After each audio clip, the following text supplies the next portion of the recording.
einen wunderschönen guten Morgen. Da wollen wir wieder. Mal ein bisschen die Lüftung runter machen hier, Leute. Ihr hört mich ja sonst gar nicht. Herzlich willkommen. 2022, der erste Vlog. Los geht's. Wir haben heute den Uhr gucken. 13. Januar 2022. Es gab die letzten Tage ja gar nicht so viel von mir. Also ich habe mich so ein bisschen zurückgenommen beim Vloggen, beim Videos machen. Gab gar nicht so viel. Wollte mich mal ein bisschen erholen. Das Ganze holen wir jetzt noch ein bisschen nach. Also es wird jetzt demnächst jetzt auch mal die ganzen Auswertungen kommen von den Ertragskarten. So, hat er gerade Telefon. Weiter geht's. Genau, also die Ertragskarten, da werden wir ein bisschen auswerten und ja, dann machen wir uns einen Plan für dieses Jahr. AKFs kommen jetzt Stück für Stück, habe ich mir gedacht, jede Woche eine Kultur oder so, bis es dann richtig losgeht. Und wir sind ja schon quasi 2,5 Wochen vorm Gerestefahren, also so richtig Winter hatten wir nicht, erholt haben wir uns auch nicht. Eigentlich ging es die ganze Zeit nur Vollgas weiter. So, Biogas füttern. Wir haben ja aktuell nur noch Mais. Den letzten Schnitt konnten wir ja nun nicht machen. Wir haben so viel Regen gehabt im Herbst, dass die Flächen kaum noch befahrbar waren.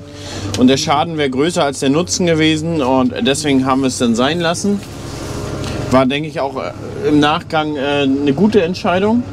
Ich habe von ein paar Berufskollegen gesehen, die haben es versucht. Und ja, da sah die Welt schon anders aus. So, wir haben hier ein bisschen Wasser. Hat heute Nacht viel geregnet. Gestern Abend noch viel geregnet. Ja, das sind ungefähr so 20 mm Niederschlag, dann steht hier ungefähr so viel.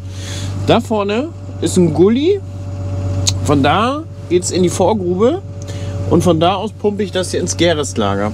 Dauert ein bisschen, ungefähr 2 Stunden, das sind so ungefähr 60 Kubik hier. Mit der Vorgrube alles drum und dran und dann pumpe ich das ins Gerestlager. Denn die Fläche ist ja gar nicht klein, das ist ja das ganze Silo hier und die ganze Wassermenge, die da anfällt, die wird natürlich hier aufgefangen. Ne? Also es rollt ja nicht über den Silowänden rüber, wenn es regnet, sondern das ist tatsächlich an den Rändern wie so eine kleine Rinne und dann läuft es da so runter, kommt hier im Prinzip an. Und dann sammelt sich das hier. Also wie gesagt, wir haben eine Vorgrube, die hat schon 30 Kubik, die sammelt schon mal einen Teil und alles drüber steht dann so ein bisschen oben drauf. Wir haben aber an der Seite, da hinten an der Wand, ich weiß nicht, ob man es sehen kann, da ist so eine kleine Betonmauerfortführung, damit das Wasser auch nicht abhauen kann. Und ja, wir fangen natürlich auch das ganze Sickerwasser auf, also was das Silo so ein bisschen verliert. Ist natürlich auch wichtig, denn auch da ist jede Menge Energie drin. Ne? Das ist ganz oft so das ausgepresste Pflanzenwasser, was durch die ganze Menge sich da so durchpresst. Und da ist auch eine Menge Zucker und Säure drin. Und das merkt man schon. Also wenn man das konzentriert in die Anlage pumpt, dann merkt man da schon so einen Gasoutput. Und wie gesagt, aber wenn es so viel an Wasser kommt, dann kommt es ins Gerestlager, weil es uns einfach zu doll die Biologie abkühlt, weil das Ganze natürlich sehr, sehr kalt ist und uns auch das bisschen so streckt im Fermenter. Ne? Das wollen wir nicht. Morgen muss ich wieder Silo abdecken. Heute kriege ich es nicht hin. Ich habe mir gestern einen Nerv eingeklemmt und ja, deswegen versuche ich das auf morgen zu schieben. Ich hoffe, morgen geht es mir besser. Und dann decke ich das so ein bisschen ab. Die Anschnittfläche ist natürlich auch riesig, ganz klar, weil wir auch mehr Menge lagern, als wir eigentlich brauchen. Also erinnert euch, 9000 Tonnen hiervon kriegt mein Nachbar. Die will der ab Frühjahr sozusagen wegfahren und sich das holen. Und dann ist der Vorschub auch schneller, weil aktuell füttern wir gar nicht so viel und deswegen haben wir dann auch so ein bisschen Probleme mit 1, 2 kleinen Schimmelnester oder ähnliches. Also wenn man hier zum Beispiel da die Kante sieht. Also als nächstes decken wir hier ab, dass wir sozusagen immer einen geraden Anschnitt haben. Aber wie gesagt, das ist natürlich blöd, wenn man so eine große Anschnittfläche hat, ist auch so nicht gewollt und ich glaube, es ist auch so eine einmalige Lösung dieses Jahr. So, das gibt es erstmal zu sagen. Also erstmal nur Monomais und Rindergülle und ja, was soll man sagen, Leute? Also das ist die Anlage mit Mais und Gülle zu fahren ist so easy, das ist unbeschreiblich, also das ist unfassbar easy. Das ist kein Vergleich zu Gras oder ähnliches, ne? Wo man natürlich ein bisschen mehr auf Substrat gucken muss und wie lässt sich das rühren, Rührzeit ein bisschen hochnehmen, runternehmen. Mais ist ja, mein Gott, das ist ja, weiß ich nicht, wie zu Fuß gehen. Das geht von ganz alleine. Viele haben jetzt geschrieben, zeig doch mal das Silo, die Anschnittfläche. So sieht es im Prinzip aus. Also ich sag mal, wir haben jetzt ungefähr 1000 Tonnen Mais verfüttert. Und Leider läuft auch momentan nur ein Motor. Also wir laufen seit über einem Monat auf Halblast. Und warum das Ganze, das zeige ich euch gleich. Also da gehen wir jetzt gleich mal hin und gucken uns das mal beim Motor an, was da los ist. Und dann sehen wir uns gleich wieder, Leute. Bis gleich. So, was wollte ich euch noch erzählen? Aktuell heute, ich glaube 10 Grad haben wir. Bisschen ist das Getreide jetzt auch über Winter gewachsen. Wir hatten aber auch kalte Nächte bis minus 17. Und ja, aktuell macht uns so ein bisschen die Ersatzteillieferung zu schaffen. Uns ist Anfang Dezember ist uns ein Netztrennschalter defekt gegangen, kaputt gegangen. Ja, und der neue oder beziehungsweise den gibt es so nicht mehr. Dann habe ich Alternativen gesucht, mit Hilfe einen aus der Community. Einer Elektriker, der hat mir da geholfen, weil hier meine ganzen Dienstleister, die wollten alle nicht so recht und so richtig haben die sich auch da nicht reingelehnt. Ja, sag ich mal so, ja, ich warte auf eine Antwort und auf das Telefonat wartest immer noch eine Woche auf die Antwort, auf die derjenige dann gewartet hat bei der Bestellung. Dann habe ich das alles zusammengesucht, habe auch das meiste eigentlich gefunden, aber jetzt fehlt uns noch, ich glaube 2 Teile fehlen uns noch. Und zwar, wenn wir uns das jetzt hier mal angucken, das ist ja aus der Motor, ist ja ganz klar. Ist das hier der Netztrennschalter, das Ganze. Wo haben wir irgendwo auch den alten zu liegen? Genau, so sah der alte aus. So groß ungefähr. Hier sitzt ein Motor drin, der war festgebrannt. Und der sorgt im Prinzip dafür, wenn die Leitung synchronisiert ist, dass der Motor ans Netz geht. Hier der Generator, ne? Der geht dann ans Netz. Und der koppelt sozusagen diesen Strang, das ist die Einspeiseleitung, und dieser Strang, das ist das Netz. Das ist das Stromnetz, so. Und der war im Prinzip fest und ja, hatte da Probleme bereitet. Um den zu lösen, mussten wir jetzt hier die Sicherung unten ziehen.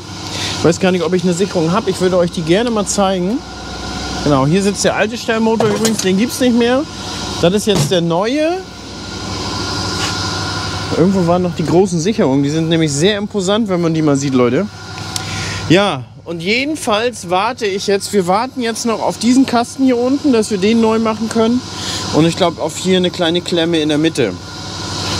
Ihr seht selber, Kupferschienen, das ist natürlich alles hier unter Plexiglas, dass man da nicht rankommt. Hier sind 400 Volt drauf und die Sicherungen sind 500 Ampere Sicherung. Da wisst ihr ungefähr, was da drauf ist, und da will auch kein normaler Haus- und Hofelektriker beigehen. Ja, weil da muss wirklich geschultes Personal. Also ich glaube, die Sicherung haben sie mitgenommen. Die wollen wir nämlich auch noch neu machen. Ja, und da warte ich jetzt seit knapp einem Monat. Also hier waren wir jetzt vor Weihnachten bei. Da habe ich den Netztrennschalter besorgt. Das hat alles funktioniert. Aber wie gesagt, auf das Teil und das andere Teil, dieser Clip, der da an der Seite fehlt, warten wir jetzt noch ein bisschen länger. Ist natürlich ärgerlich, weil ich sag mal, der Netztrennschalter hat jetzt gekostet 2.000 € und unten kostet vielleicht noch mal 500 €. Der ganze Schaden beläuft sich aber inzwischen auf zwischen 40.000 und 50.000 € an Ausfallzeit. Ja, wir haben die Zeit genutzt, weil wir nicht wussten, wie lange das dauert, und haben direkt große Generalüberholung gemacht. Das heißt, wir haben Zylinderkopfdichtung getauscht, Turboanschlüsse, hier diese kleinen Schläuche machen wir immer direkt neu. Kompensatoren haben wir hier getauscht, gleich neu gemacht. Ja, Einspritzdüsen, alles drum und dran. Und jetzt warten wir im Prinzip nur noch darauf, da die Teile kommen und wir wieder ans Netz gehen können. Und das ist momentan eine furchtbare Situation mit den ganzen Ersatzteilen. Also das ist ja... Oh Mann, Leute. Oh Mann, oh Mann, oh Mann, oh Mann.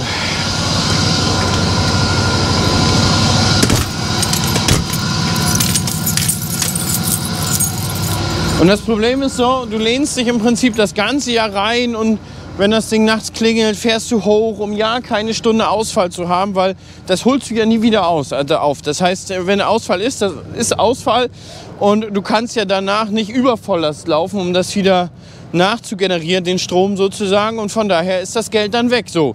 Und jede Nacht läufst du halt hier hoch, oder nicht jede, sondern immer, wenn die Anlage was hat, damit du ja keine halbe Stunde Verlust hast. Und am Ende steht das Ding hier zur Hälfte über einen Monat. Und ja, dann war es das wieder, ne? Mit dem gut verdienten Geld, dann ist es wieder weg. Genau, man muss auch sagen, das Problem und Ein anderes Problem kam durch Stromausfälle im Netz. Also ich kann euch mal erzählen, als wir die Anlage gebaut haben, waren es so alle 3 Monate ungefähr ein Stromausfall im Netz. Ne? Ist nicht so, dass man das als Verbraucher merkt. Aber die Regeltechnik an der Biogas ist so sensibel, die sagt dann einmal Netzspannung nicht vorhanden, dann gehen die Motoren vom Netz und danach gehen sie wieder ran. Inzwischen ist es schon jede Woche 1 oder 2 Mal, in dem das Netz einmal zusammenbricht. Das ist ein Riesenproblem geworden, weil einfach erneuerbare Energien werden überall aufgebaut. Hier Wind, Solar, ist ja alles eine schöne Sache. Aber das Netz hält dem Ganzen nicht mehr stand. Und so haben wir ständig keine Netzspannung mehr. Und wir hatten im anderen Modul eine Woche vorher ein Diodenfeld kaputt. Das ist tatsächlich nur eine Sache von 200 € gewesen. Am nächsten Tag eingebaut, war wieder in Ordnung. Und das ganze Projekt kam auch durch Netzspannung nicht vorhanden. Weiß man aber auch hinterher nicht genau, warum es da zum Fehler kam. Und auch so ein Schaden entstanden. Also meistens kommt Schaden an den Generatoren, an der Elektrik meistens immer von außerhalb, wenn wir Probleme mit der Netzspannung haben im Netz. Ein riesen Problem, was wir momentan haben mit dem Strom. Und mega ärgerlich. Also mich ärgert das tierisch mit dem Ausfall, dass man einfach keine Ersatzteile kriegt. Mann, oh Mann, oh Mann, Leute. Ansonsten, Gäreslager ist ungefähr jetzt halb voll. Also wir würden, ich denke schon noch bis Ende März kommen ungefähr. Dadurch, dass wir auch nur Halblast fahren, haben wir auch weniger Futter. Also wir füttern am Tag 8 Tonnen Mais. Das ist natürlich nichts, ne? Rindergülle noch nach wie vor. Aber ich glaube, hier sehen wir nichts. Ja, da ist sogar noch weniger als Hälfte, der ist drin. Vielleicht ein Drittel werdet ihr nicht sehen, aber ich sehe es ja. Vielleicht sogar ein Drittel. Also ich sag mal, vom Auge her dürfte er da bis zu der Strebe, bis zu der Halterung ungefähr sein. Also seht ihr, wie viel noch Platz ist. Vielleicht würden wir sogar bis April kommen. Ich will jetzt aber, sobald wir Februar haben und wir Gärreste rausfahren, will ich wieder mehr Rindergülle holen. So viel wie es geht, weil wir natürlich, die aus der Landwirtschaft kommen, die wissen momentan um die Probleme. Wir haben massiv hohe Preise bei den Düngern. Und deswegen müssen wir so viel wie möglich mit Gärresten arbeiten. Oder mit Nährstoffen demzufolge. Ja, so sieht es erstmal aus. Ansonsten bin ich, Landwirtschaft, Biogas, momentan Alleinkämpfer. Hanni hat Urlaub. Und die anderen Jungs natürlich auch, ne? Also die sind jetzt seit, ich glaube, Mitte, Ende November waren wir fertig mit dem Maschinenwaschen. Seitdem sind die im Urlaub. Und ich glaube, sie kamen noch mal für 2 Einzelfälle oder so her, wo wir noch mal was gebaut haben hier an der Anlage oder so. Wo wir noch mal was gemacht haben. Ja, genau. Und die kommen wieder, wann kommen die Jungs wieder? Ungefähr letzte Januarwoche, je nachdem, wann wir so meinen, wann wir mit Gärreste anfangen wollen. Wir wollen auf jeden Fall am 1. Februar eigentlich loslegen, weil ich sehe da die Möglichkeit, bei den Nachbar-Biogasanlagen in der ersten Woche noch was rauszufahren. Die sind schon relativ voll. Ich noch nicht, und ich würde als erstes bei denen anfangen, erstmal die Gärreste wegholen, die ich kriege, beziehungsweise die ich so ein bisschen bunkern kann. Damit wir halt Nährstoffe sparen. Ne? Ich will eigentlich dasselbe umsetzen wie letztes Jahr. Eigentlich bleibt es ja für mich gleich, wenn ich meine Gärrestmengen bekomme, die ich so vorhabe. Aber ich habe dieses Jahr viel Getreide, 200 Hektar. Der Raps kriegt kein Gärrest mehr, der hat was im Herbst gekriegt. Und wenn da funktioniert auch tatsächlich nur Gestänge in der Fahrgasse, also 27 Meter müsste ich fahren. Der wird aber nichts kriegen. Getreide bekommt, aber auch nicht mehr als 25 Kubik. Ich sehe da einfach keinen Mehrwert, weil das Getreide schafft einfach nicht ausreichend Stickstoff bis dahin umzusetzen, dass der halt nutzbar ist. Also ich habe viele Jahre gearbeitet mit von 40 bis 10, 20 und ich kann einfach die größten Effekte 20 bis 25 Kubik feststellen. Alles drüber kriegt der Roggen gut umgesetzt, aber ein Weizen und eine Gerste nicht. Meine Strategie bleibt nach wie vor, die erste Düngung, die erste Gabe bleibt mineralisch im Getreide. Ich habe Jahre auch streifenweise ohne versucht und ich kann euch sagen, die Gärreste wirken zu spät und in den ersten Wochen hungert das Getreide und deswegen muss man so kombiniert fahren. Man muss wirklich die erste Gabe mineralisch, gleichzeitig Gärreste und dann hat man eine sehr positive Wirkung. Das bleibt so. Mais bleibt auch so. Den habe ich ja fast ausschließlich mit Gärresten gefahren. Der hat ja 10 bis 20 Kilogramm Stickstoff nur noch pro Hektar gekriegt. Sonnenblumen bleiben ausschließlich Gärreste. Und die Kulturen, die wir versuchen, die machen wir auch ausschließlich mit Gärreste. Werdet ihr sehen, was da noch kommt. Genau, also von daher, ich brauche Stickstoff, ja, aber es sind nicht die Übermengen. Also ich sag mal, ich habe letztes Jahr für Stickstoff 20.000 bezahlt und im Maximalfalle bin ich dieses Jahr bei 50.000. Andere Betriebe sind da härter dran. Also ich habe von einigen, die haben letztes Jahr für 400.000 Euro gekauft und jetzt für 1 Million gekauft. Das sind dann natürlich andere Summen, ne? Aber letztendlich kann ich mir jetzt da ein bisschen ausruhen, das, was ich die letzten Jahre angefangen habe, also Stickstoffeffizient zu steigern, immer weiter und mit so wenig mineralisch wie möglich auszukommen. Das habe ich die letzten Jahre versucht. Da bin ich jetzt schon ein bisschen weiter als die meisten Betriebe. Ich weiß, wo kann man was ersetzen und wann einfach nicht.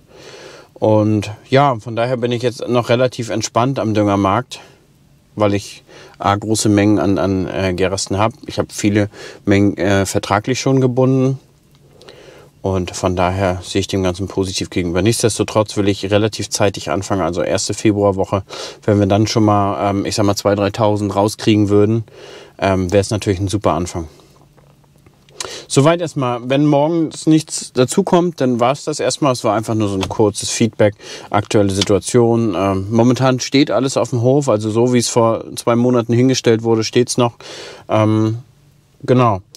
Und dann, wenn nichts mehr kommt, sehen wir uns nächste Woche wieder. Wir sind aktuell noch wieder am Sonnenblumenöl pressen. Da soll es noch ein Video zugeben von der Saat bis zur Ernte. Und mehr dazu aber dann, wenn es soweit ist. Und ansonsten denke ich mal, kommen jetzt wieder aktuell 2 Videos in der Woche. Müssen wir gucken, vielleicht ist 1 AKF und 1 immer der Vlog. Und bis es dann nachher richtig losgeht und dann kommen wir wieder auf 2, 3 Videos in der Woche. Bis dahin erstmal. Würde mich freuen, wenn ihr ein Abo da lasst, wenn es euch gefällt und wenn ihr dieses Jahr auch die Saison gleich komplett durchstarten wollt kein Video verpassen. Freut mich wirklich mega, Leute, über jedes Abo, was ihr da lasst. Ich glaube mir, ich gucke da täglich rein, was die Abos sagen und wenn immer welche dazukommen, freut es einen wirklich sehr.